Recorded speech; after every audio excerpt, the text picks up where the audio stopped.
मेरो पछाडि देख्न सक्नुहुन्छ हरियाली यो चाहिँ करेलाको बगान हो। र वार्षिकको हाम्रो बिक्री चाहिँ हजुर 30-35 लाखको हुन्छ। अनि अरू नयाँ के छ त दाइ हाम्रो यो अहिले सब्जी बगानमा? अहिले हाम्रो करेला छ, अनि लौका छ, हजुर। अनि हामीले काँक्रा पनि रोपेका छौँ। धेरै पैसा तिरेर बाहिर जानु भन्दा चाहिँ नेपालमै केही गर्न सकिन्छ है। हजुर 2-3 लाखबाट पनि स्टार्ट गर्न सकिन्छ।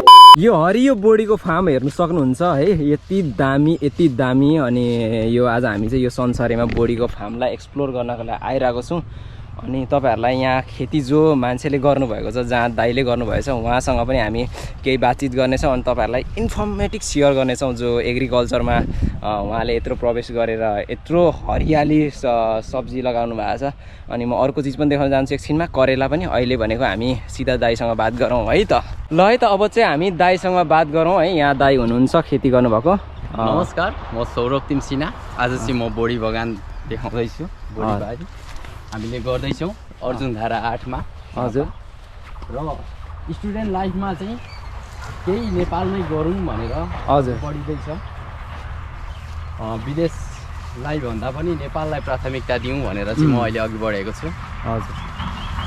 र नेपालमा गर्दाखेरि चाहिँ नेपालमा मजाले हुन्छ, तर नेपाल सरकारबाट चाहिँ यसलाई चाहिँ कृषिलाई चाहिँ अगाडि बढाउने हो भने चाहिँ हामीले चाहिँ राम्ररी गर्न सक्छौँ जस्तो लाग्छ।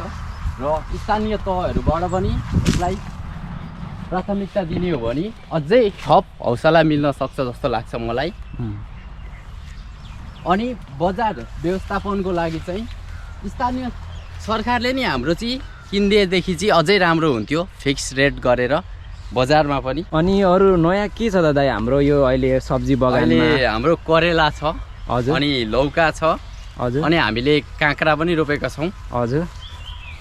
अनि यो तपाईहरुले अब जस्तै खेती गरिरहनु भएको छ अहिले, यत्रो सब्जी लगाइरहनु भएको छ, यसमा कति तपाईहरुले कठिनाइ तपाईहरुले फेस गर्नु भइरहेछ यसमा?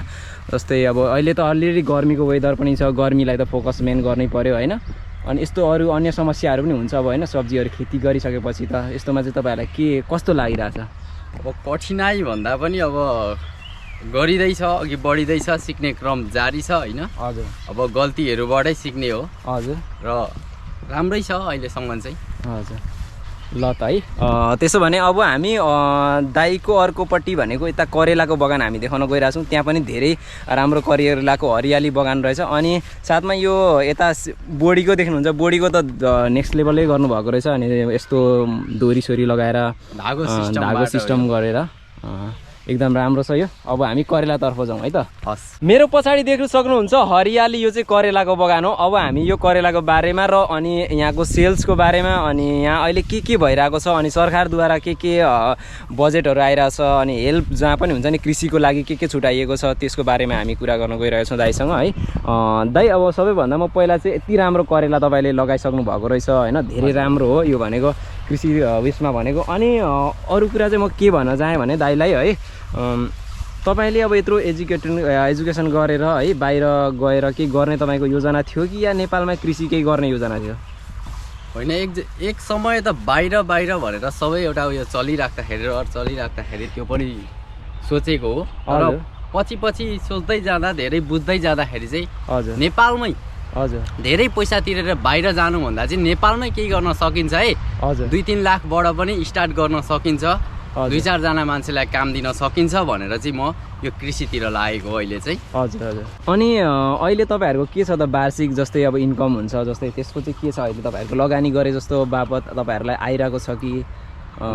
वार्षिक भनेको जति हामीले लगानी गर्छौँ अनि त्यसमा चाहिँ हामीले 10 लाख जति खर्च आउँछ 3 बिघा जतिमा यसरी खेती गर्दा, धागो सिस्टमहरूबाट गर्दा। र वार्षिकको हाम्रो बिक्री चाहिँ हजुर 30-35 लाखको हुन्छ। 30-35 लाख टर्नओभर हुन्छ त्यति चाहिँ। हजुर।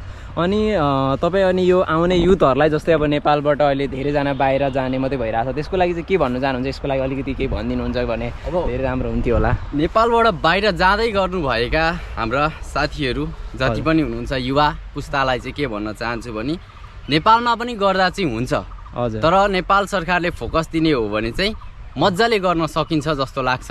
युवामा पनि अलिकति जोस जाँगर हुनुपर्छ नेपालमा गर्नको लागि। हजुर। यो चाहिँ हामीले कभर गरेर हजुरहरू मार्फत देखाउँदाखेरि चाहिँ हामी पनि धेरै आभारी छौँ त्यसको लागि। अनि दाइले पनि यत्रो मेहनत गर्नुभएको रहेछ अनि यो चाहिँ हजुर मार्फत हामीले पुऱ्याउँदाखेरि झन् हामी अति नै त्यही धेरै खुसी भएको छौँ। त्यसको लागि भिडियो मन पऱ्यो भने लाइक गर्नु होला अनि च्यानललाई सब्सक्राइब गर्न नबिर्सिनु होला। अनि दाइ अन्यथा के भन्न चाहनुहुन्छ?